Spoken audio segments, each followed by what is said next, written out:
check.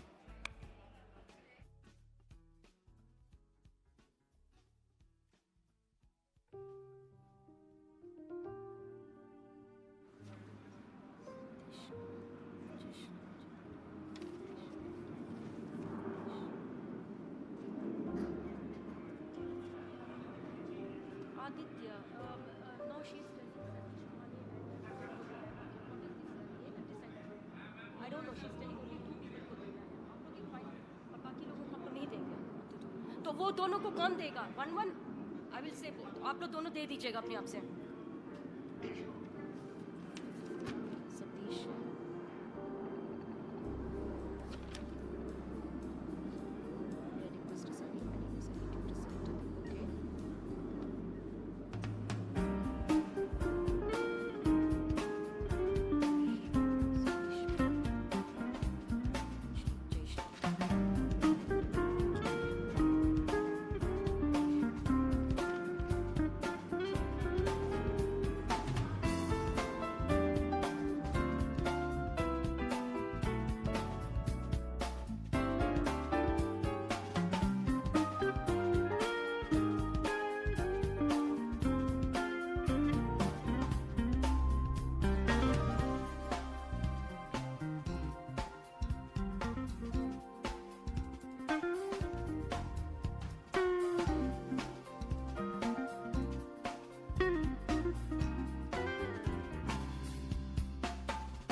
Good afternoon, everyone. All the guests and the dignitaries are requested to kindly take their respective seats as we are going to start our session shortly.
Good afternoon, everyone.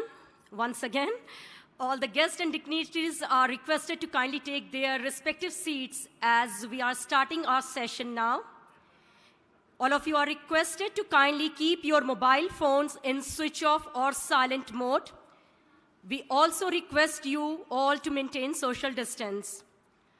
Ladies and gentlemen, I'm your host, Preeti Verma, Senior Manager HR from BEML Limited, and I warmly welcome you all to the seminar in Hall number 1 on Aero India 2021, being held here in Bengaluru. The theme of today's session is Defense Industrial Corridors, Opportunities for Joint Ventures, Global Sourcing and Technology.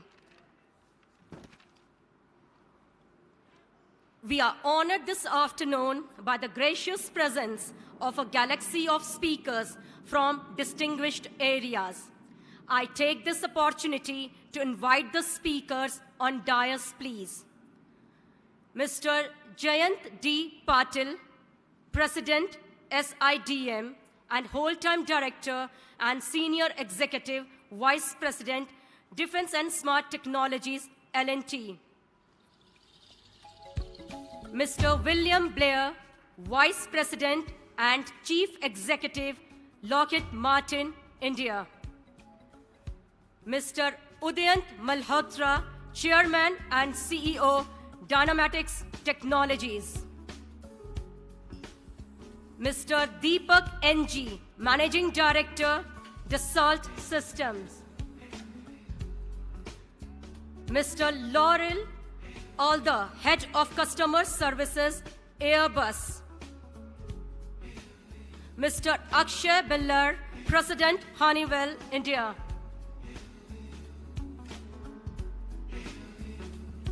Shri Satish Mahane, Honorable Minister for Industries, Government of Uttar Pradesh. He's going to join us shortly. Shri Jayesh Ranjan, Principal Secretary, Government of Telangana. Mr. Salil Gupte, President, Boeing, India.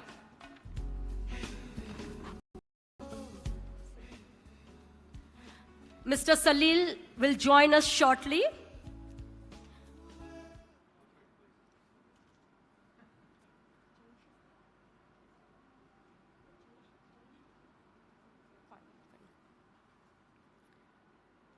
Ladies and gentlemen, Shri K.T. Ramarao, Honorable Ministers for MA and UD, Industries and IT, E&C, Government of Telangana, is not able to attend today's session. And our Honorable Raksha Mantri, Shri Rajnath Singh Ji, will be joining us shortly. I'm happy to announce here that we have 250 plus people who have already joined this session virtually. Let me give a brief introduction of today's session. The Government of India established 2 defense corridors, one in Uttar Pradesh and another in Tamil Nadu. 6 districts in Uttar Pradesh are identified for the defense corridor, that is Agra, Aligarh, Chitrakoot, Jhansi, Kanpur, and Lucknow. Similarly, 5 districts, that is Chennai, Coimbatore, Hosur, Salem, Tiruchirappalli, are identified for Tamil Nadu Defense Corridor. These defense corridors will facilitate a well-planned and efficient industrial base that will lead to increased defense production in the country. In addition to state focus, the session will bring into discussion the perspective from OEMs in terms of investment, MSMEs with regard to linking India to the global supply chain, Ministry of Defense with reference to India's defense exports and state-specific defense and aerospace policies and programs. Now, may I request Mr. Jayant D. Patil, President, SIDM and Whole-Time Director and Senior Executive Vice President, Defense and Smart Technologies, L&T, for opening remarks and context setting, please. Mr. Jayant D. Patil.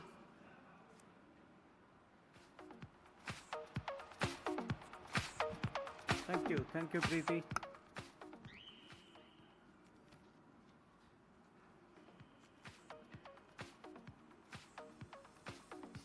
Good afternoon, ladies and gentlemen. Dignitaries on the dais, Bill Blair, Deepak Enji, Salil is about to join, Akshay Belare, Udayant, and of course the Chief Secretary of Telangana, Sri Jayesh Ranjan. It's an honor and my pleasure to welcome you all present here, as well as those 250 people who are participating virtually. This is for the first time ever that we have a kind of a hybrid event where some people can participate in person, while anywhere else you are located across the country or across the globe, you actually can join and be part of the air show. This is a day one, and on this special occasion, let me say that I have a pleasure of welcoming you for this event. And of course, the Ministry of Defence's biennial air show is known, and this year there was a clear decision to be made whether we hold it or we actually defer it. I think the visionary leadership of the Defense Minister made sure he made a full commitment saying that let's not defer. We obviously have managed COVID well, and as well, if we all decide, we can make a success out of this event. It's Southeast Asia's largest event, and obviously, as a part of that, it was a good example to be set in. And that's essentially we decided that it would be a hybrid event, physical as well as virtual. Being one of the major exhibitions, Aero India actually offers a very unique platform to all of us from India as well as across the globe. And I'm particularly extremely happy that on the dais you actually see CEOs of the global company representatives, the India operations, and of course, the Indian CEOs as well. Aero India is actually seeing, the 2021 Aero India is seeing more than 50 countries participating, more than 540 exhibitors, and actually an amazing opportunity in these kind of times when we all were holed in and locked in our own safety of our homes. It's something which brings all the stakeholders. It brings in the defense services, the industry, the academia, the R&D, of course, the various institutions in the country, and also the foreign OEMs. To convene all of them on one platform and showcase capabilities, get into relationships, that's something which is a wonderful thing to look forward to. To enhance and enable a larger participation of the industries, as I said, there is this hybrid format this year, and opening of this virtual exhibition under what is arguably the first ever such hybrid event anywhere in the world is something which has just happened, and the Raksha Mantri flagged it off today morning. The virtual Aero India does actually enables visiting by very, very large number of people at the comforts of their home, and obviously be able to still be part of this kind of a historic event which is being put together. In the past year, in terms of business environment, we actually have seen a very sizable change in the major policies that the government of India came out with, starting with the defense acquisition policy and of course the DPAPP in terms of exports and the defense production promotion. Through those policies, we clearly have seen a sort of a shift from Make in India to Atmanirbhar. Making India Atmanirbhar, or the way the Prime Minister called it, the Atmanirbhar Bharat. Under that scheme, there are several new policy initiatives which have actually been started. The long-term momentum has thus been sort of just kicked in, and towards that we see years which will see a very different level of indigenization that would start taking place. The DAP 2020 actually has pushed forward to a much higher indigenous content across categories, as also some very, very new innovative methodologies by which acquisition can happen. The change of word from procurement to acquisition itself connotes a lot that it was earlier just a function of buying and one time. Buying necessarily always meant one time. And from that to acquisition, which essentially will mean building of capabilities in the long run. This obviously encourages defense manufacturing as well as opens up a host of opportunities for the foreign OEMs to come to India, partner, as well as make their own investment in their own units. We see that FDI has been increased, so this is first time we have seen a policy balance in terms of shifting towards Atmanirbhar, at the same time clearly communicating to the world, come and set up here, and obviously as long as you make it here, you are part of us. Announcement of the negative list of imports, which we have seen 101 items list, and we all believe, and under SIDM we've been pushing for the list 2.0. The 1.0 is we have seen the 101 items that were listed under that, and obviously this, as per the Defense Minister's statement, would mean somewhere close to about beyond 4.5 lakh crores of buying from Indian industries over next 5 years of time. Aided by these policy enabling positions and very progressive kind of reforms, the Indian defense and aerospace industry are on its course to achieving those targets which have been set in under the DPEPP. The 175,000 crore which the Raksha Mantri repeated today morning during his inaugural talk, or in other words, the $26 billion of goods to be produced in India, goods and services to be produced in India, and also exporting about 5 billion out of it outside the country. We actually have joined in last 2 years the CIPRI list of major exporters. We are right now towards the bottom of that list, but obviously if we have seen last 5 years, the exports of India have grown by 15 times over 5 years. If that's something to go by, I'm sure coming years will see a very different shift in terms of that position of the largest exporters in the world. Certainly, I see that over a couple of years, we probably would be within the single-digit exporters in the world, and that's something which is for the industry to look forward to, both for the Indian industry as well as those who will set shop within India.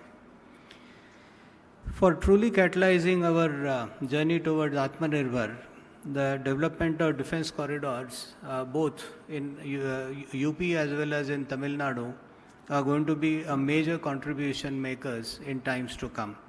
These have been policies which were made. I must say, for first time ever, we have seen that the government upfront said we'll create corridors, we'll make very special kind of incentive packages around these places, and also create some very special test facilities which are needed for defense goods available right within these places. Now that's something which obviously would mean an enormous amount of change in times to come. And if we go by our past performance of last 5 years, out of that the past 3 years if I count, 83% of rather 93% of defense exports have come out of the private enterprise. Now, when new investments are going to be happening in the corridors and those different nodes of these corridors, we see that the private enterprise would actually be contributing a lion's share to what would happen right within the country as well as going out of the country. This investment of about 3,100 crore were announced by the Ordnance Factory as well as the DPSUs in the Tamil Nadu corridor, and about 3,000 crore worth of projects have already been committed by the same DPSUs and the Ordnance Factories in the UP corridor. Today's session, we actually have themed towards opportunities for joint venture, global sourcing and technologies. I know the major, some of them who are actually on the dais, and Salil is about to be joining, how big acquisition plans they have for India. And that's dramatically going to make a change in terms of what India would contribute in terms of being sort of supply chain partners to these global majors, what would happen in terms of aerospace exports. We actually see that with some of these corridors and the enabling policies in place, newer and newer investments with increase in this acquisition which will happen from within the country, not only by Ministry of Defense, but also by the global measures, actually paving way to a very dramatic change in the overall scenario what we see in India. It will eventually lead not only to reduction of imports, but enormous amount of increase in what we do in the form of defense exports. In this process, obviously the foreign OEMs will play a very major role in development of defense industrial corridors, and we see that the investment would obviously get in a way targeted and channelized to some of these new places. Setting up of design and manufacturing plants, we know the design, bulk of the Fortune 500 actually are in India doing their R&D. And from these R&Ds, if we have to look forward to conversion into the manufacturing end, and of course having right partnerships, there's a whole lot of ground well set for a spectacular kind of a growth in this sector in terms of opportunities as well as in terms of policies. I'm delighted that the session we have with all the OEMs with us right now, and we have played a very significant role in developing and nurturing the Indian industry through the initiatives over 5 to 7 years.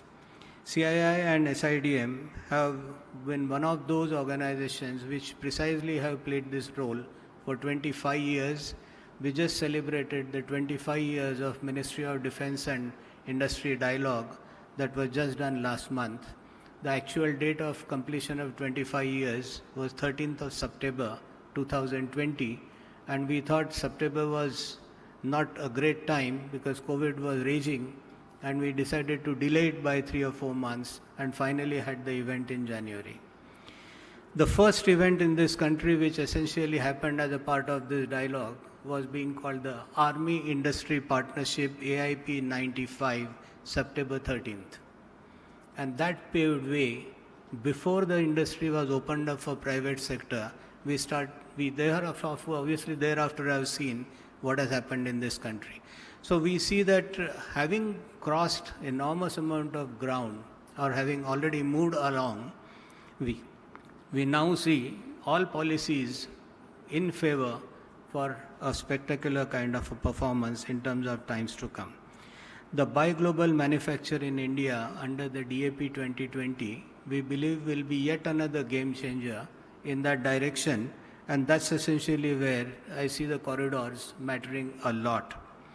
I take this opportunity to reiterate SIDM's commitment to fully support the state governments, those who would want to come forward and obviously would want to help out industry in setting up shops. Obviously, industry would look forward to some amount of incentives to be able to do that, because defense, we know, is cyclic industry, and in the cyclicity, unless the export markets truly build up, this cyclicity would remain, and at those points in times of crunch, we certainly need the government support. I'm certain we shall create a new history, and of course, a couple of years down the line when we meet again, we would witness that change has happened, and we would be here to watch that change happening. Thank you very much. Jai Hind.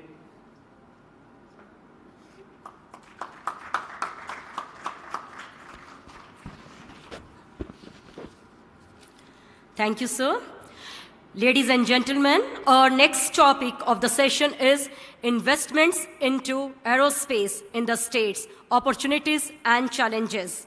May I request Mr. William Blair, Vice President and Chief Executive, Lockheed Martin, India, to address the gathering, please.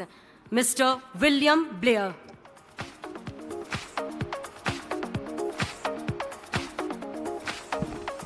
Thank you very much. I guess I can take my mask off. Thank you. You'll probably hear me better this way. Well, first off, I want to say thank you to SIDM for being at the forefront and a leader of bringing us together from an Indian defense manufacturer's perspective, but also it's so important to us as foreign OEMs. I represent Lockheed Martin here in India. We've been in India, we say over 30 years, but actually if you go back to the Lockheed Super Constellation, it actually goes over 60 years. But from a industry perspective, which we're here to talk about, we've had a really significant presence over the last 10 to 15 years.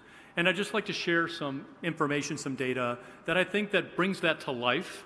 And at the same time, talk about opportunities and challenges going forward, which I think apply to all of us, and how we can work together under the now released, newly released last year, Defense Acquisition Procedure 2020.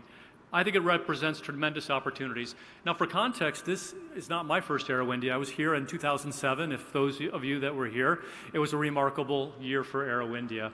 And at that time, as a U.S. company, I was with a different company at the time, we saw a lot of challenges, a lot of barriers. Things were moving slowly. And I can say now, coming back just a year and a half ago, the pace of change is remarkable. I can say from a Lockheed Martin perspective, I first came and saw the joint venture they put together over 10 years ago in Hyderabad. And sir, we are so much appreciated. The Telangana state has been tremendously supportive of our two joint ventures. The first joint venture, Tata Lockheed Martin Aerostructures Limited. We have a 26% stake, so at that time, under the then current defense procurement procedure, we could take up to a 26% stake.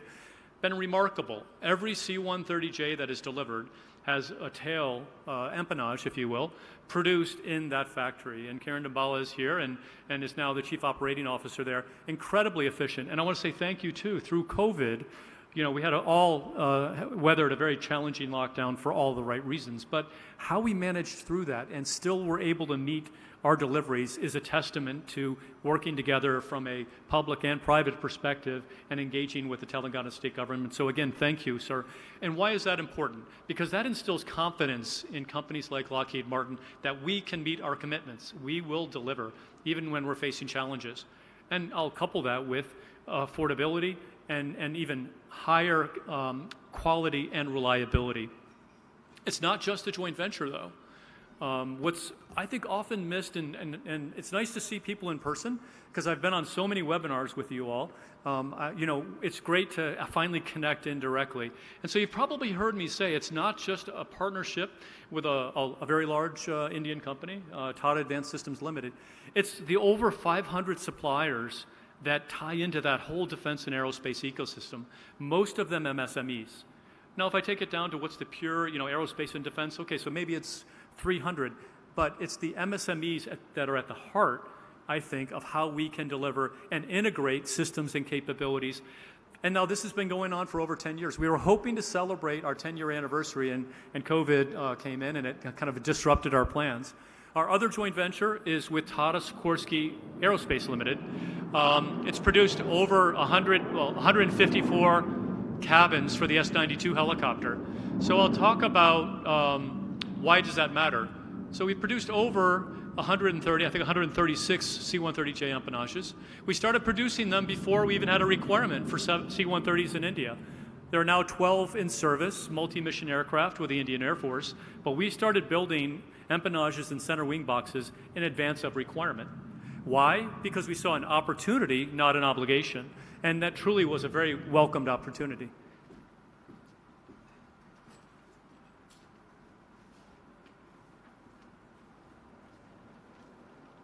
Do you want to welcome him? Okay. And so between these two joint ventures, tapping into the India defense and aerospace ecosystem, we're delivering not just to the joint ventures, but we're with over 70 suppliers delivering into the Lockheed Martin global supply chain. We've employed over 1,000 people, trained over 1,500 people. We've invested over $100 million in these JVs in tooling, equipment, IP, and transfer of technology. It's produced over $200 million of revenues for the Indian companies, And I think very importantly, under Atmanirbhar Bharat, under the Self-Reliant India initiative, it's not just, it is about producing and making India for India, but it's also about defense exports. And we've exported over $600 million worth of defense products from India to the U.S. And I'd like to highlight, actually, from an India to U.S. perspective in the defense and aerospace domain, over 22% of all of the defense and civil exports in the aerospace and defense domain are going to India, from India to the U.S. And that's as compared with 12% to France, 3% to Israel, and 2% to Russia. So why do I mention that? This is a commitment and a collaboration, I believe, not just Lockheed Martin, you'll hear from other companies from the U.S., to partner with Indian companies, as I mentioned, out of opportunity, not obligation. Yes, we'll meet our offset obligations, no question, but we do it because the business case makes sense. And that's why it's grown so effectively, and you'll hear from my colleagues that follow up on that. I mentioned the MSMEs, an important heart. The other heart that I'll mention, that's I think our future, and that's startups. Startups in India, that's our future. I think US, India are kind of neck and neck in number. The rate of new startups probably are even faster in India. And we think startups, it's aerospace, defense, and I submit the space domain is our next great frontier and a tremendous opportunity for startups. And that's an extension of what we're doing today in the aerospace and defense sector. We are proud to be partnered with the Indian Department of Science and Technology, Tata Trust, on the India Innovation Growth Program. This dates back to 2007, so for over 13 years, we've helping incubate startups, many of them in the defense sector. That's led to over 400 business agreements. It's generated over $1 billion worth of revenue for these Indian startups. And so remarkably important, as I mentioned, great partners, strong MSME network, and startups are the future. So with that, I want to say, yes, there's opportunities and challenges. The defense acquisition procedures allowing us to go up to 74% FDI. And one area of opportunity as we drive for higher indigenous content, and my ask is that we need to work together, I think in a public-private consortium approach on aerospace and defense materials. That's also a huge future. We know what countries are weaponizing the supply chain, and we need that self-reliant India, Atmanirbhar Bharat, in partnership with companies such as Lockheed Martin, where we can find those opportunities in aerospace and defense material so that we can raise our indigenous content on fighter aircraft, helicopters, fixed-wing aircraft, and the space domain. So with that, thank you very much for the opportunity to speak with you. And my apologies if I have to leave to go to the MOD chalet, but I'll stay as long as I can. So thank you for your time.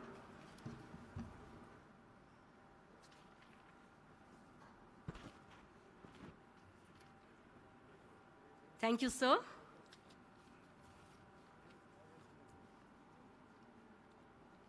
Ladies and gentlemen, I take this opportunity to welcome Shri Satish Mahana, Honorable Minister for Industries, Government of Uttar Pradesh. We welcome you, sir. Now, may I request our next speaker, Mr. Udayant Malhotra, Chairman and CEO, Dynamatics Technologies, to share his thoughts on leveraging defense investment policies and opportunities. Mr. Udayant Malhotra.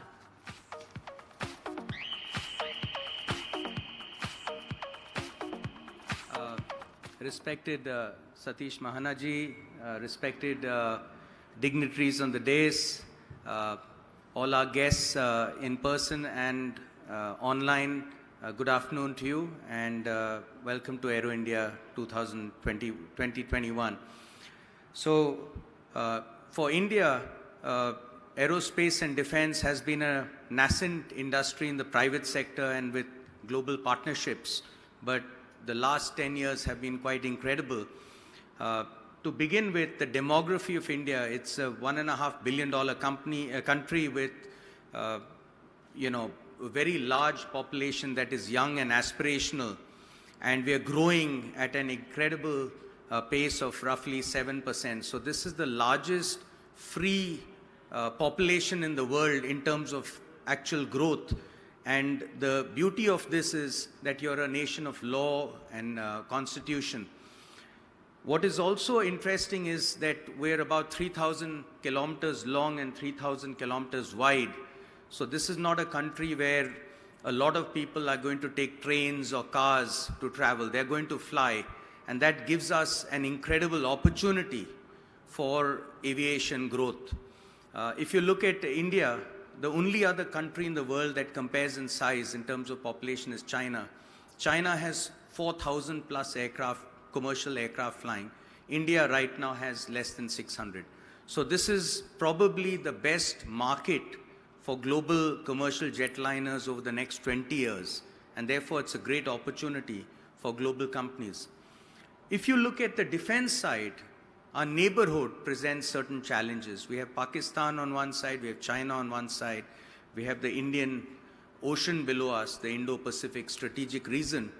And if you look at the last 10 years, this has created incredible opportunities of a marketplace seeking defense equipment.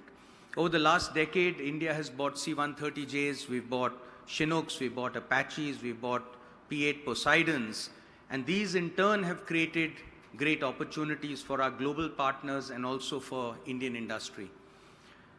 Right now, we have an incredible policy space available to industry, both global and Indian, because you have very deep treaties, which we had earlier with Europe and now with the United States. You have the concept of Make in India that has reached into our second and third gear, so we are really getting going, and the concept of a self-reliant India. So I just want to use our company as a case study. We're a global sole supplier now over the last 15 years for every Airbus variant for the flap track beam assemblies. If you look at Boeing, we work with the Boeing military aircraft. We started with the Boeing P-8 Poseidon. Every P-8 in the world has factory fitted power and mission cabinets that are made in India. And every Chinook, the beautiful heavy lift helicopter that you see outside, the main pylon and ramp are made in Bangalore, made in India. So it's a very interesting opportunity that is arising, not just for Indian suppliers, but for global manufacturers looking for best value. This is a case study I will take us all into a little greater detail. It's the Bell 407 fuselage. This is the world's largest selling helicopter. Before they came to India, and mind you, they don't really have a very large marketplace in terms of sales of helicopters into India. They came to India looking for best value. This is the world's largest selling helicopter. Every fuselage is made in India. Roughly 100 helicopter shipsets every year. 56 suppliers that they had in the United States got replaced by one company. Over 1,600 parts are delivered to them in 5 modules. We cleaned up the engineering. We re-baselined the configurations. And today we are now working towards engineering changes going forward, which will reduce the complexity of this aerostructure. So a lot of the global partners, the global OEMs that have come to India, came to India because of a marketplace.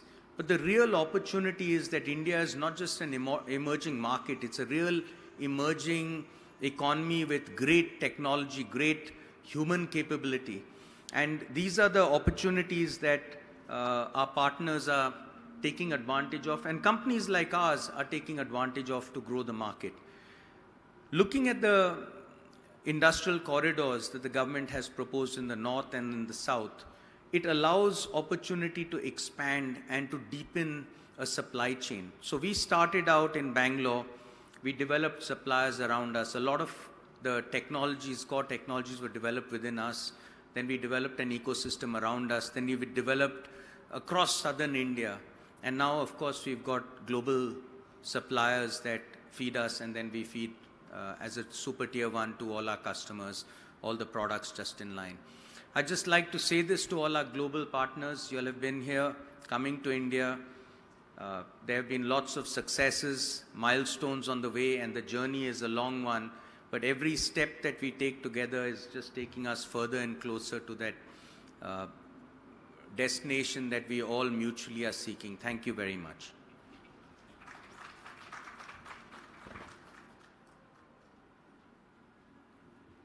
Thank you, sir.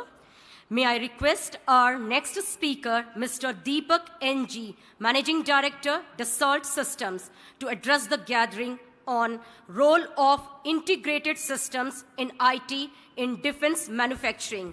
Mr. Deepak NG.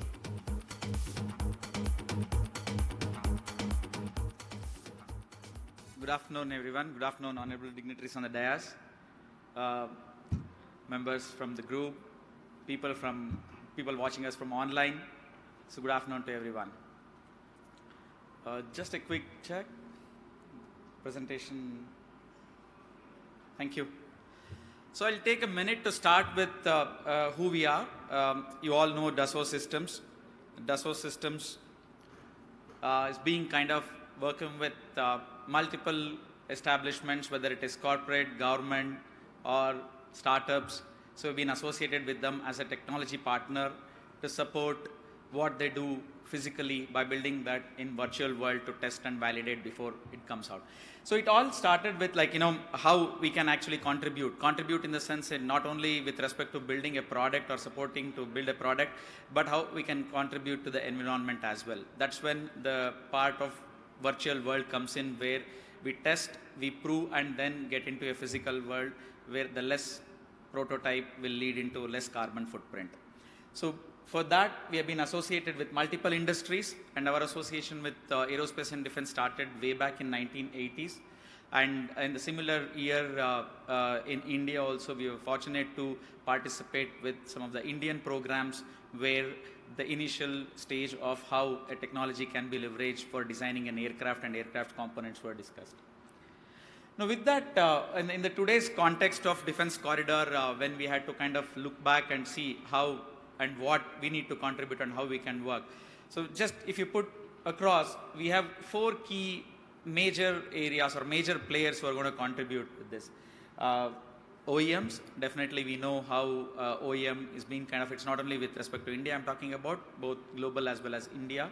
And then the tier 1 and tier 2 suppliers who are the real contributor for producing or product development. Then MSME. So we heard a lot on MSME and the importance of MSME.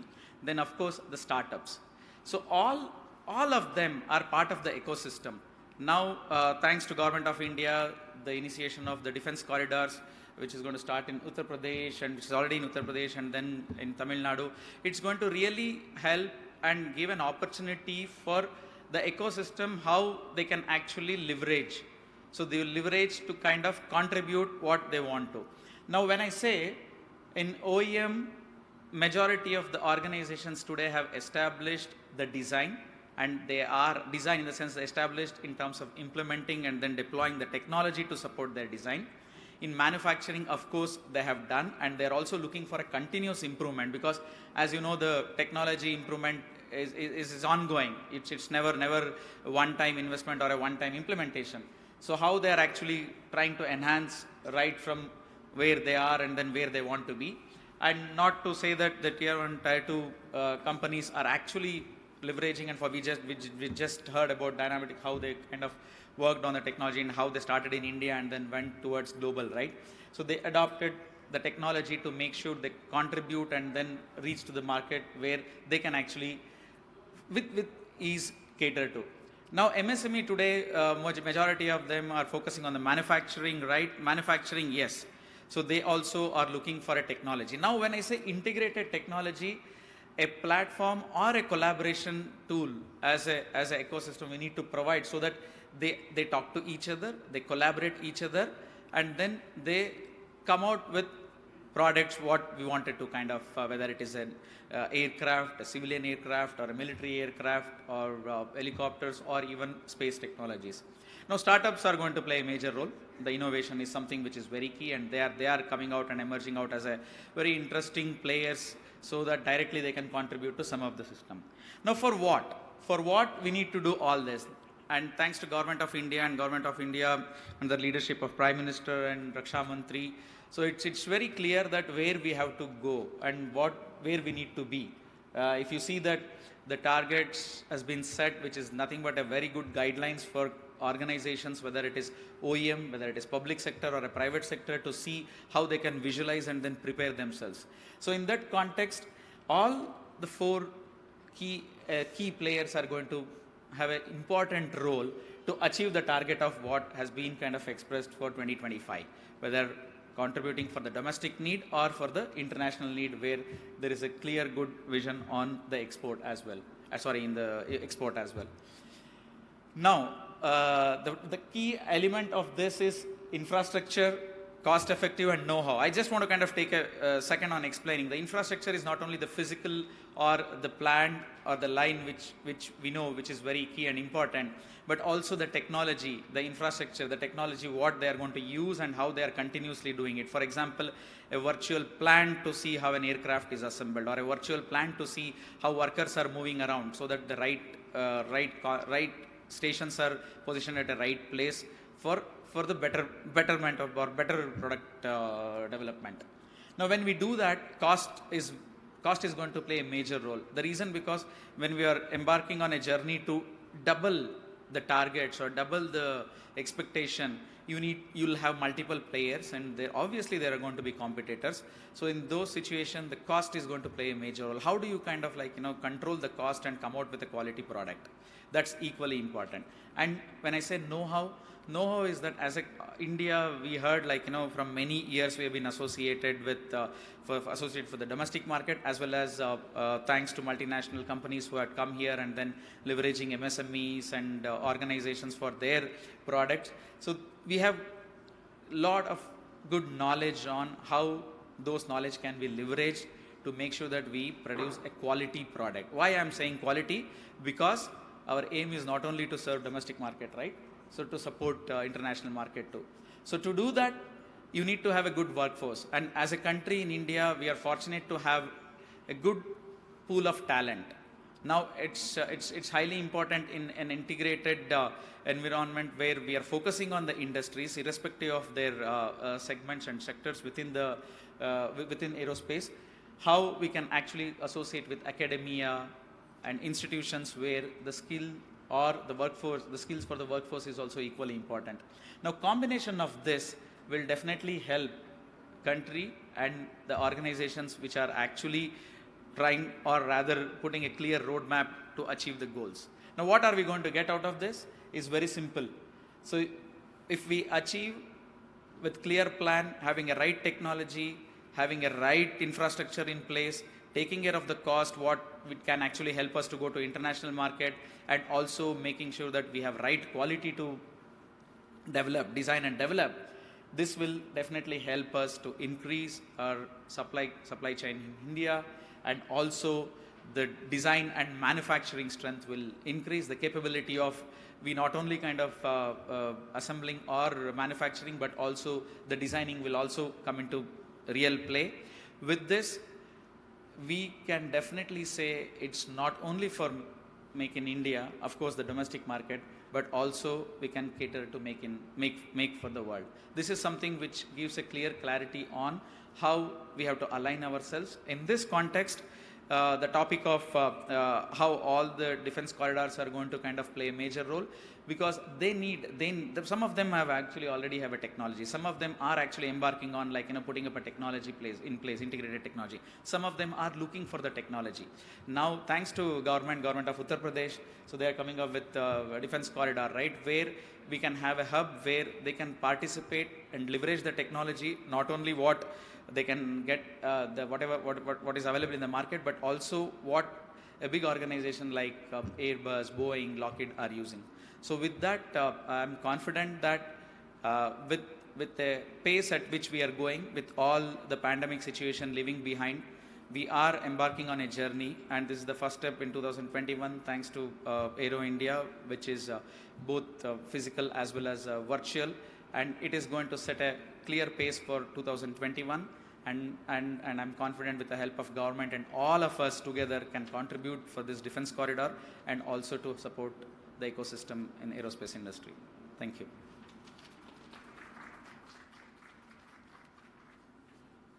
Thank you, sir. Ladies and gentlemen, Mr. Salil Gupte, President Boeing India, has joined the session. I take this opportunity to welcome you, sir. May I request Mr. Laurie Alder, Head of Customer Services, Airbus, to share his thoughts on the topic, Infusion of Technology Through Partnership. Mr. Laurie Alder.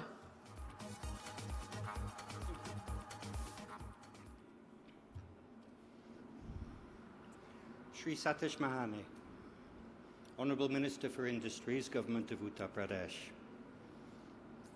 Shri Jayesh Ranjan, Principal Secretary, Government of Telangana. Jayant Patil, President of SIDM. Industry colleagues, here and online, good afternoon. I know it's a little late, but anyway, I'd like to start by wishing everybody a very healthy and happy and prosperous new year. This is very important as we move forward out of last year. You know, the aerospace industry and the entire planet actually has been tested in the most radical ways during last year, during the COVID breakout. Complexity, volatility, uncertainty became a way of life. But we reacted quickly and we adapted, all of us. Resilience has now become as important as growth and profit. Resilience, and we are resilient. All of us have demonstrated this. But anyway, today I'm not here to talk about the pain of the pandemic of last year. I'd like to talk about the forces for good that keep our industry going and growing and collaborating all together. I'm referring to technology and to partnerships.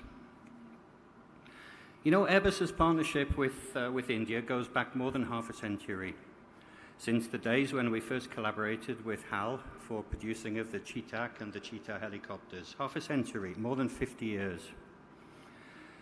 We also have a very convincing track record of collaborating with Indian industrial partners. And we're very uniquely positioned to link together in this very tightly knit and vibrant aerospace sector that we have. I'm happy to announce that even here, over today and tomorrow in Aero India, we'll be signing partnerships with Indian companies, not one, not two, but three. We'll be partnering with GMR on several strategic areas of aviation services, including maintenance, components, training, digital, airport services. Second, we're also signing a partnership with Flytech Aviation Academy from Hyderabad. This is to develop the drone ecosystem. The Indian government estimates that there will be approximately 1 million drones in the country within 5 years. Let's conservatively say each drone needs 2 pilots. That means at least 2 million drone pilots need to be trained over the next 5 years. And this is a fantastic opportunity. And this is why we are partnering with Flytech. The third one, Airbus's One Atlas, which is the geospatial digital platform, which is delivering satellite imagery and analyzing and the services of these imagery, are going to work, or well, we will sign the agreement to work with Hyperverge, which is a Bengaluru startup, and this will be happening tomorrow. Manufacturing. I've heard a lot about manufacturing from the previous speakers. And Airbus also, I mean, it's very well known that we've proposed to build the C-295 military aircraft in India in partnership with Tata, and partnering with Mahindra Defence for the manufacturing of military helicopters locally. The execution of these projects, it's going to help create a robust local supplier base, and this will then lead to the capability to support indigenous production of these aircraft. Over the years, Indian companies have also become an integral part of the Airbus supply chain, now representing $650 million per year of exports from India. It was mentioned by one of the previous speakers that all Airbus aircraft have some Indian content, and I confirm this. Every single Airbus that is delivered, not just in Europe, but all of our production sites worldwide, every single Airbus aircraft, every type, has Indian content. It's either technology that's been developed in India or it's parts which have been manufactured in India. And that's quite impressive, every single aircraft. We also believe that it's not just about the parts, it's not just about components, it's not just about partnerships. It's that technology and talent are the keys to unlocking this enormous potential of India. The two T's, technology and talent. We have a world-class engineering center here in Bangalore. It's critical to the design and the technology of a hub for Airbus. We also now have there the state-of-the-art information management center, leveraging what's probably the largest IT and engineering ecosystem in the world in Bangalore. We're proud of our journey. You know, we could have started our journey with India by simply outsourcing some low added value activities, and that would have been dead easy, but we didn't. We decided instead to take a bold decision and to develop the real core engineering activity in India at the very first stage, and then to build on that, then to grow that, and then to grow into the activities of IT and services and procurement and now customer support. You know, for us, India is not just a large, fast-growing market. We all know that. It is a large, fast-growing market, but for Airbus, it's much, much more than that. It's a base. It's a real base. It's part of the real Airbus. It's a base. It's a strategic resource hub for these emerging technologies and world-class talent, very important, and research and development. So this engineering center in Bangalore, it's matured with very, very strong capabilities in a whole raft of different domains, from structural analysis, aerodynamics, avionics, simulation, testing, which is all vital in the design and production of high-performance aircraft. We're continuously working to upskill the cores and the skills of these teams here in Bangalore. Not only that, we partner also with Indian universities on research in advanced fields. We foster innovation and the entrepreneurial spirit through our Airbus BizLab. BizLab is a part of Airbus, which is working with startups to help the startup environment get into the real business world. This has spanned a wide variety of technology, virtual reality, robotics, artificial intelligence, big data, quantum computing, and sustainability. I'd also like to just mention a few groundbreaking innovations from Airbus. Some of you may have heard of our data platform, Skywise, and if you haven't, or if you'd like to see some demonstrations, please, you'd all be very welcome to visit our stall in our stand in Hall B.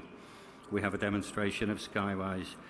This is basically a big data platform, and we see a huge potential in developing the digital capabilities in aviation in the frame of predictive maintenance, fleet performance, trajectory optimization, etc. for aviation, for aerospace. Digital's now the new glue that holds everything together.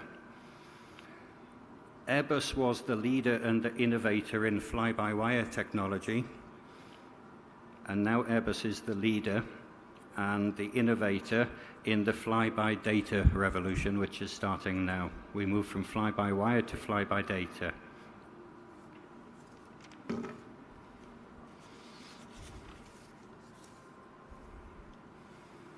So making India Atmanirbhar in aerospace manufacturing, it doesn't mean copy-pasting capabilities which are existing elsewhere and just pasting them into India. It's much, much more than that, and Airbus can do India can do much, much more than that. We have to leverage this immense human competencies talent pool, which I've referred to, and we have to leapfrog to the technologies. We don't just copy-paste what's already existing, we have to take that further step, we have to leapfrog. And this ambition, I mean, it's not only in MRO, manufacturing capabilities, but also you may have seen Airbus announced recently the Zero E program, which is our ambition to be by 2035 the first manufacturer of a totally carbon-free aircraft using hydrogen propulsion. And India is perfectly capable and will participate in this fantastic, innovative way forward. So friends, we in Airbus, we're all extremely optimistic about the future here. I'm proud to be working for such a company as Airbus. I'm proud to be in India. I'm based in Delhi. Constant innovation, but through this constant collaboration with Indian companies that's happened over 50 years and is just growing, growing, growing. I thank SIDM for giving me the opportunity to speak to you today. Thank you.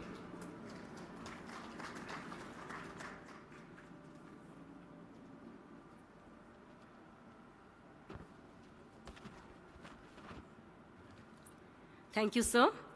Ladies and gentlemen, our next topic is defense investments, opportunities and challenges.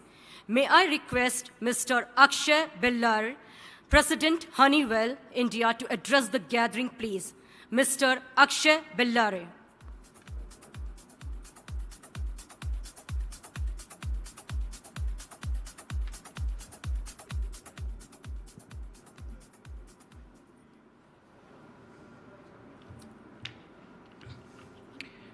Shri Satish Mahanaji, Honorable Minister for Industry, Government of Uttar Pradesh, Shri Jayesh Ranjan, IAS,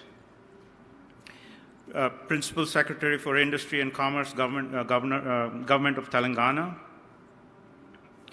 Mr. Jayant Patel, President SEIM, my colleagues from the industry, from Dassault, from Airbus, from Dynamatics, from Boeing. A very good afternoon to all of you and those of you who are sitting in the audience today and joining in my web stream.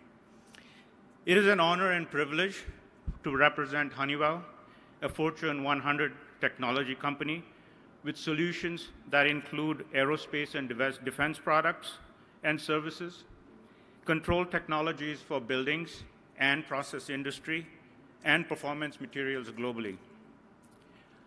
Our technologies help aircrafts, buildings, manufacturing plants, supply chain, and workers to become more connected, to make our world smarter, safer, and more sustainable.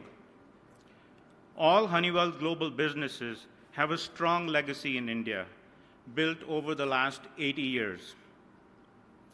Honeywell's India commitment is evident in the 3 state-of-the-art manufacturing facilities, 4 global centers of excellence for technology and innovation, close to 13,000 employees across 20 locations, developing solutions for India and for the world.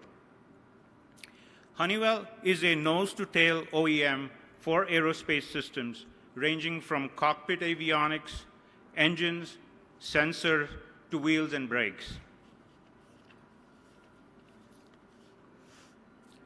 Nearly 40 years ago, Honeywell entered into a strategic partnership with Hindustan Aeronautics Limited, or HAL, to license production for TPE 331 turboprop engines. Subsequently, such a partnership has extended to environmental control systems. Today, more than 300 HAL-manufactured Honeywell engines are flying aboard the Dornier for the Indian Armed Forces. Honeywell is also aboard the HTT-40 trainer aircraft. Honeywell's environmental control systems are powering all HAL-built or maintained aircraft and helicopters, including LCA Tejas. As a flying display of HAL's indigenous platform for fixed and rotatory wing, aptly titled Atmanirbhar Formation Flight, takes to the skies at this year's Aero India. We take pride in all of the Honeywell content that powers those aircraft. Several years back, In fact, in September 2014, when our Honorable Prime Minister, Shri Narendra Modi ji, announced the Make in India campaign, Honeywell was quick to respond with a strategic partnership with Tata Power SED, now Tata Advanced Systems Limited, for the co-production of Honeywell's inertial navigation units for high-grade land applications. Further, Honeywell's engines, power systems, and electronics are present in C-130 Hercules, Chinooks, Apache, P-8 Poseidon that keep our armed forces mission ready. For the last quarter of a century, Honeywell Technology Solutions, with its global centers of excellence spread across Bengaluru, Hyderabad, Gurugram, and Madurai, have been developing technologies including for the aerospace industry. We have more than 5,000 engineers in India, and around 2,500 of them are focusing on developing technologies for the global aerospace industry. The guiding philosophy of our presence has been to establish long-standing partnerships, continuous investment towards innovation and technology, and continuous integration with the national supply chain. Honeywell has been one of the oldest U.S. defense OEMs in India and a strong supporter of India-U.S. defense relationship. Over the last 10 years, we have been encouraged by the positive energy and the strong participation across the two governments. An expanded partnership between the United States of America and India allows us to create greater prosperity for both nations and stands as a mutually reinforcing engine for innovation and growth. With the signing of the Basic Exchange and Cooperation Agreement, or BECA, and other founding agreements along with India, being the only major defense partner for US, we see this relationship growing exponentially. As the country looks to become Atmanirbhar, OEMs such as Honeywell, with a strong India legacy and commitment, should be encouraged to partner in government-sponsored research and participate in India-specific priorities to accelerate this technology development and adoption. The Defense Acquisition Procedure 2020 seeks to turn India into a global manufacturing hub while also encouraging foreign direct investment to establish manufacturing hubs for import, substitution, and exports. We keenly look forward to how these policies will shape up, making it a collaborative effort for deeply embedded and locally invested company like ours. We look forward to fostering meaningful partnerships that will facilitate a conducive ease of doing business environment. Finally, we are hopeful of continuous dialogue at the government-to-government levels on export control reform so that more technologies can be developed in the India ecosystem, leading to cascading partnerships at the subsystem level. Thank you very much for the opportunity. Thank you.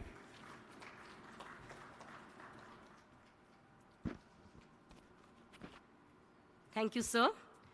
Now, may I request Shri Satish Mahanaji, Honorable Minister for Industries, Government of Uttar Pradesh, for special address, please. Shri Satish Mahanaji.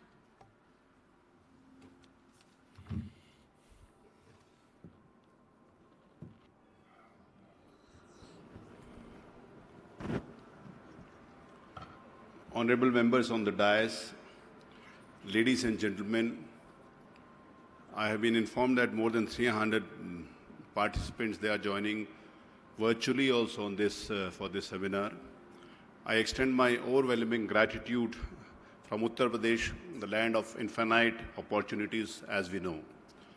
I am both grateful and delighted to address the august gathering here at Silicon Valley of India, Bengaluru. As we know, the Indian defense industry is going through a historic transition where the nation is focusing on expansion of Indian defense market. For this, the country is looking at the arenas of strengthened indigenous manufacturing,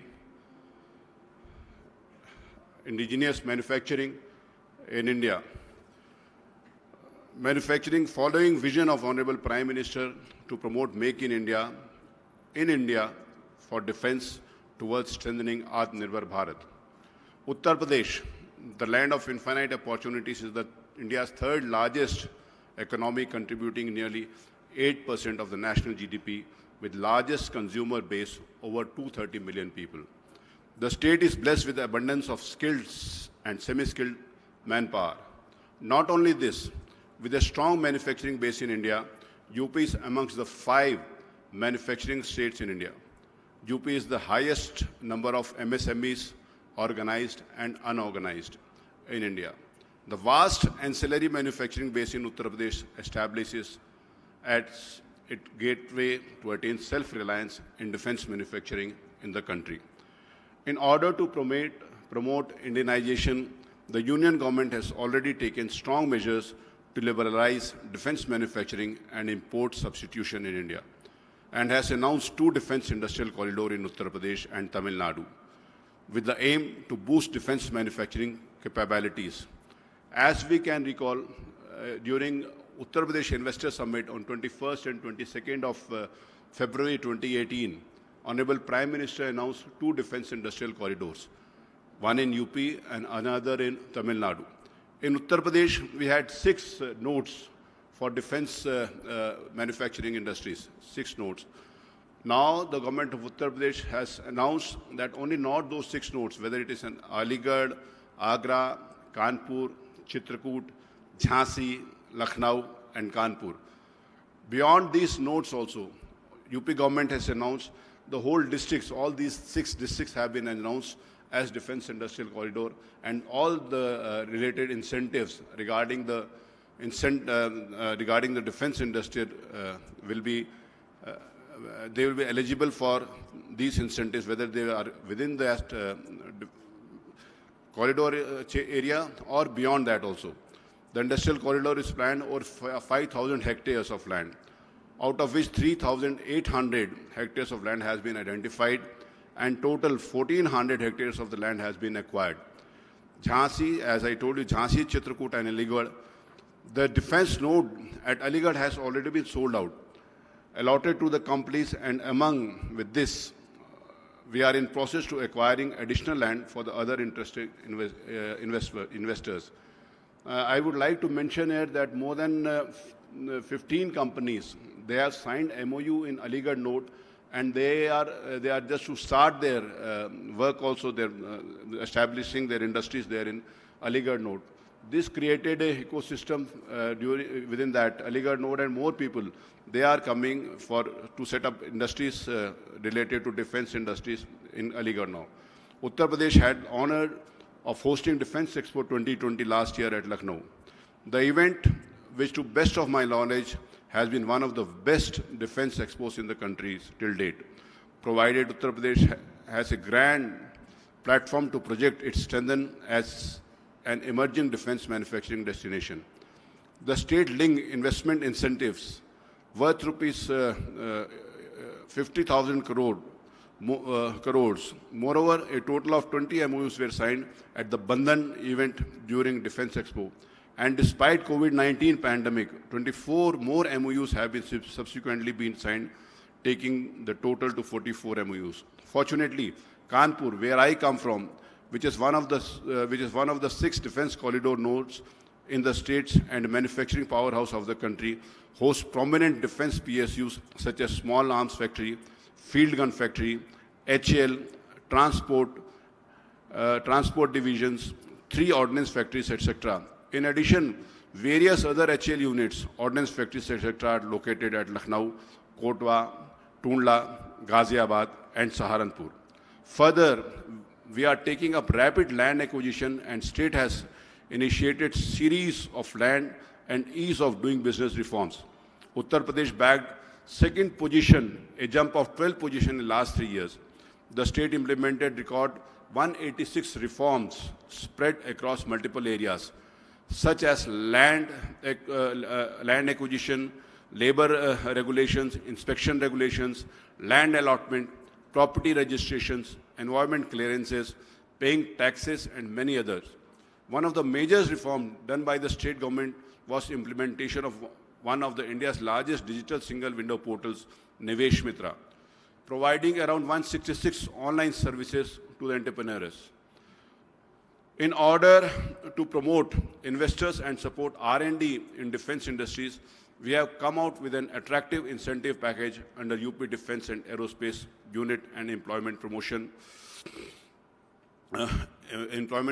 policies.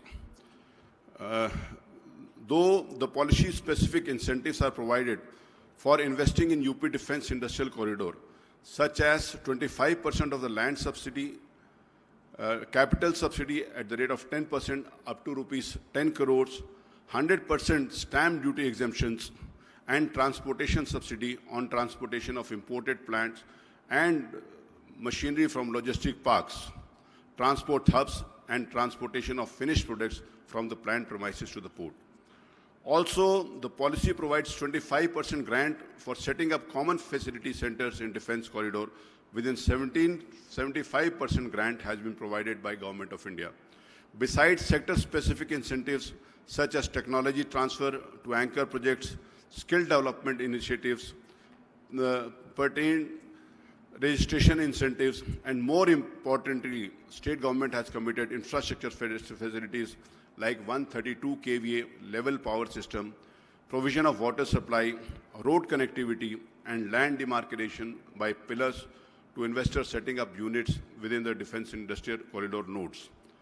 The Indian Navy has also joined hands with UP Defense Industrial Corridor, thereby allowing the industries, MSMEs, and startups to interact directly with the buyers and customize their solutions as per requirement of the forces. The state is in process of signing a similar MOU with the Indian Air Force and Indian Army, which will be herald a new era of defense manufacturing in the state.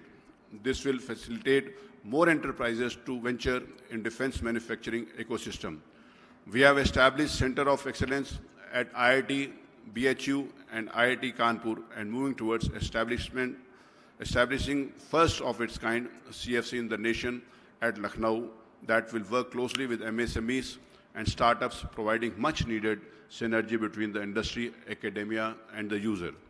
It gives me immense pleasure and pride to see great state of Uttar Pradesh, the land of Lord Ram, taking such strides to release the Honorable Prime Minister's dream to be a key partner in the country's growth towards achieving self-reliance in defense and aerospace.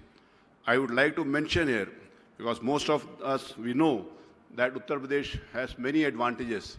So, advantage UP, most of the things which I have read here regarding this defense industrial corridor, we have advantage UP, that Honorable Defense Minister is from UP, and another big advantage for UP is that Honorable Prime Minister also come from Uttar Pradesh. These two advantages are also with the Uttar Pradesh, which can help the investors, the industries, those who are coming to Uttar Pradesh within these defense industrial corridors, simultaneously within Uttar Pradesh as a state whole. We, as I told you, that Uttar Pradesh, we are back. We are in the second position of ease of doing business. Previously, 3 years back, we jumped 10 positions ahead. Now we are trying to be on the first position. I was talking to Sri Jayesh because they back the first position of ease of doing business. I was just speaking to him what they are doing. Sometimes we learn from these people and we try to do that. Uttar Pradesh is now a changing Uttar Pradesh with huge possibilities, and we can explore those possibilities. I would like to invite you all to come to Uttar Pradesh. We can have a detailed one-to-one meeting, and simultaneously, if there are some suggestions from industries which we can adopt, because during this pandemic session also, how our Honorable Chief Ministry has managed to control this coronavirus, if we compare Uttar Pradesh as a population with many of the countries, European countries, we just can't compare with each other. But we would like to say that Uttar Pradesh has done a credible job with, for pandemic COVID-19. So I would like to invite you all to come to Uttar Pradesh, the land of opportunities, and Uttar Pradesh will once, we'll try to be on the first ease of doing business. We'll try to jump one more place that we can achieve the first place. I would like to, once again, like to request you that you come to Uttar Pradesh, and I would like to thank SIDM, my friends from SIDM, those who have invited me to this seminar, and thank you very much. Jai Hind.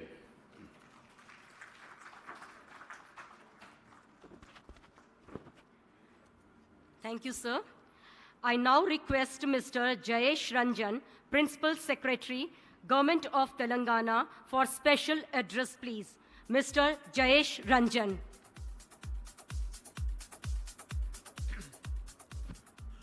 Honorable Minister of Industries, Government of Uttar Pradesh, Shri Satish Mahanaji, Mr. Jayant Patil, President, SIDM, senior leaders from the aerospace and defense industry, distinguished members of the audience, participants.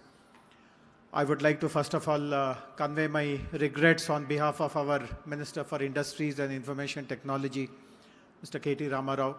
He was slotted to be a speaker, but unfortunately at the last minute something else came up. But he has conveyed his good wishes and regards for the success of this event, and I'm standing in for him. But nevertheless, I'm very happy that the organizers have given me a chance to showcase the value proposition that Telangana, in particular Hyderabad, can offer to the defense and the aerospace industry. And one major advantage, though the Prime Minister is not from Telangana, the Defense Minister is not from Telangana, but what works for us is that we have a very strong legacy of this industry. It goes back to 1960s. Many of you will recall that when India fought battles with Pakistan and China in the 60s, the Prime Minister at that time, he took a decision to set up defense establishments, particularly R&D establishments in far-flung areas. In those days, we did not have ICBMs, etc. So it was felt that let us locate a place which is safe, which is seismologically safe. There are no typhoons, there are no hurricanes, and therefore Hyderabad was selected. And since then, lots of defense R&D work goes on there, and over a period of time, the defense establishment started collaborating with local MSMEs, and you will be amazed to learn that there are more than 1,000 MSMEs in Hyderabad today who manufacture all kinds of defense components, electronic components. They're well integrated with the global value chains. In fact, Mr. Gupte from Boeing is here. His company themselves are integrated with lots of local suppliers in the value chain. Subsequently, when the sector was opened up to the private sector, again, as I said, while we do not have the corridors are in Tamil Nadu and Uttar Pradesh. There's no corridor in Hyderabad, there's no corridor in Bangalore. But despite that, we have been able to attract, the real action is in these places. We have been able to attract the who's who of the defense industry in our states. And there are some very important fundamental reasons for it. What are the, why is it that companies prefer, global OEMs prefer to come to these locations? And if I just have to very quickly summarize what is it that makes Hyderabad very attractive for them. One, of course, are government policies. The industrial policy of which defense and aerospace is a part is called TSI Pass. And unfortunately, Mr. Blair left. Had he been here, what I'm going to share now would have made much more sense. Lockheed has 18 manufacturing facilities the world over, including a facility in Hyderabad. And if you ask them which is the factory that came up the fastest, he will tell that it was the Hyderabad factory. It took less than 1 year. It took precise 11 months from the day land was given to Lockheed Martin and the day the first empennage came out. Even the factories in US took longer than what it took for them in Hyderabad. And that is because of this TSI Pass. We permit companies to start building right on day one without the need for any paper, no approvals, no permissions are required. And thereafter also, the kind of proactive support that we provide. Again, of course, fortunately, Mr. Gupta is here, but it applies to Lockheed as well. During even the pandemic times, when the peak of lockdown was enforced, we supported companies like Boeing and Lockheed in shipping their stuff, which was ready for deliveries to the US. And Mr. Blair did admit that that was a big relief for them.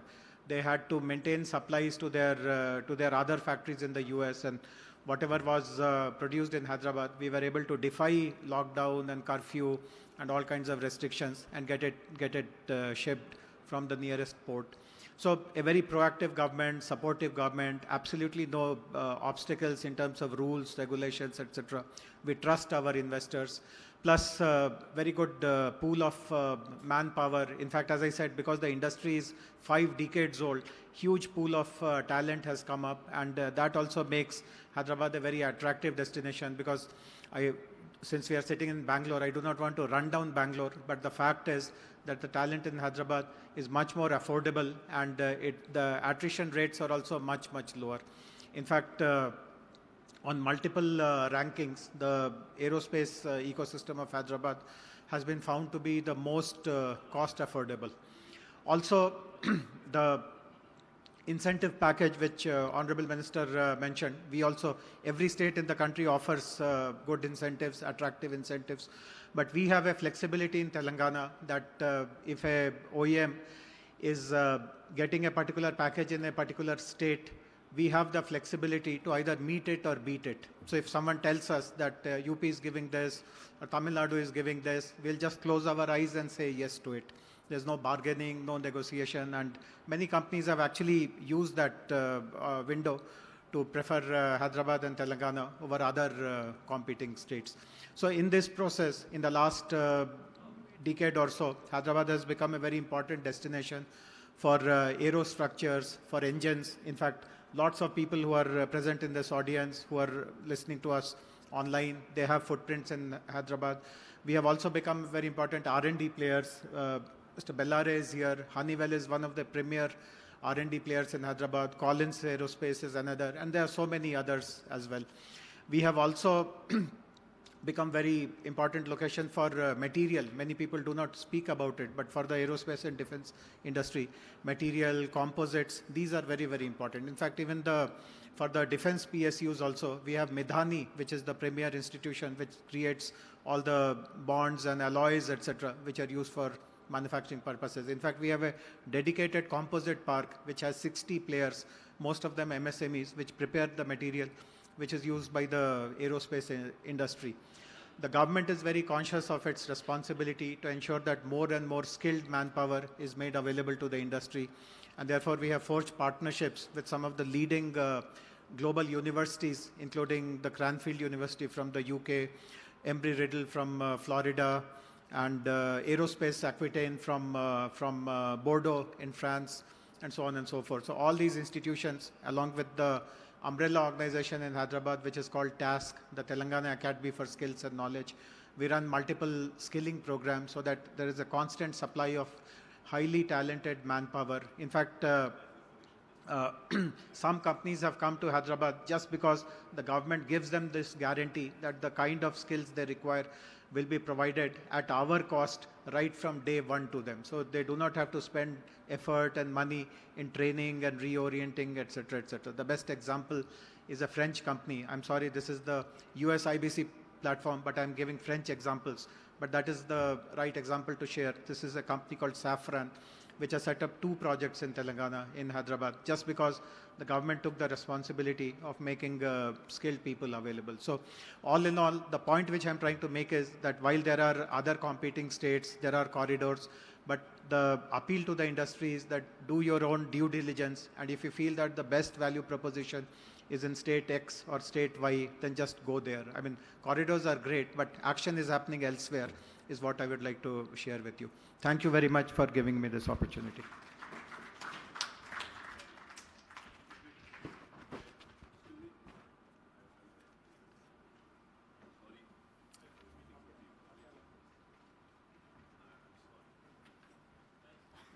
I'm sorry, some people are waiting for me. I would like to thank JSG, and I am proud to say that JSG, he is also from Uttar Pradesh, only from Lucknow. Thank you very much, Jayesh.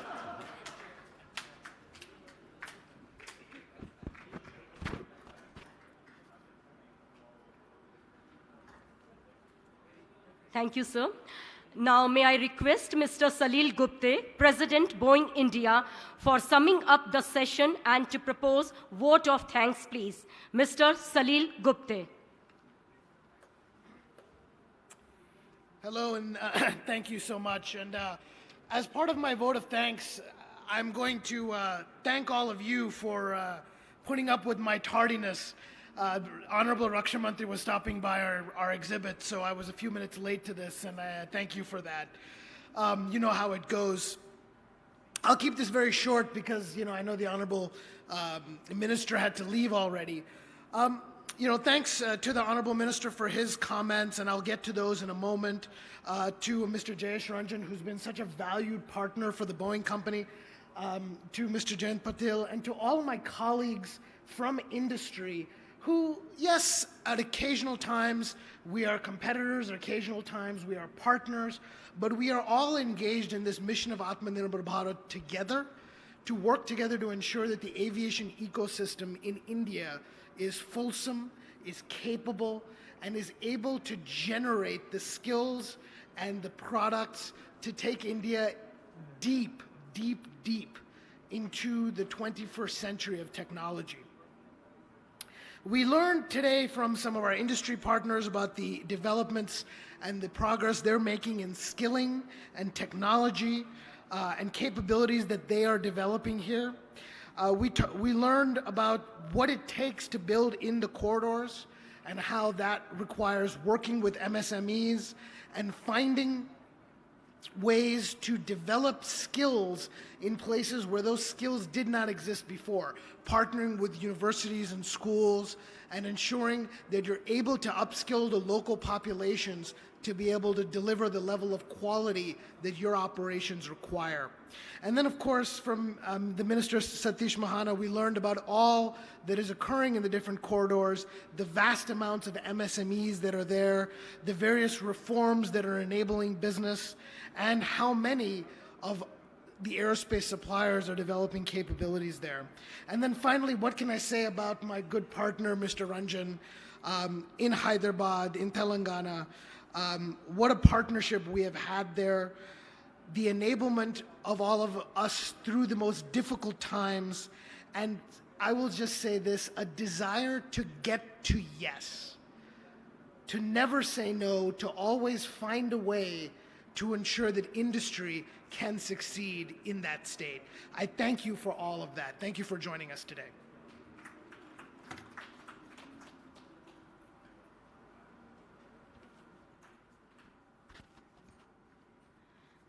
Good evening, ladies and gentlemen. Our Honorable Raksha Mantri, Shri Rajnath Singh Ji, is not able to make this session because of some urgent work at the last moment. We have come to the end of the session on Defense Industrial Corridor, Opportunities for Joint Ventures, Global Sourcing and Technology. May I request all the dignitaries and the participants to maintain social distance while leaving the venue, please. Thank you, one and all. Jai Hind.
This meeting is no longer being recorded.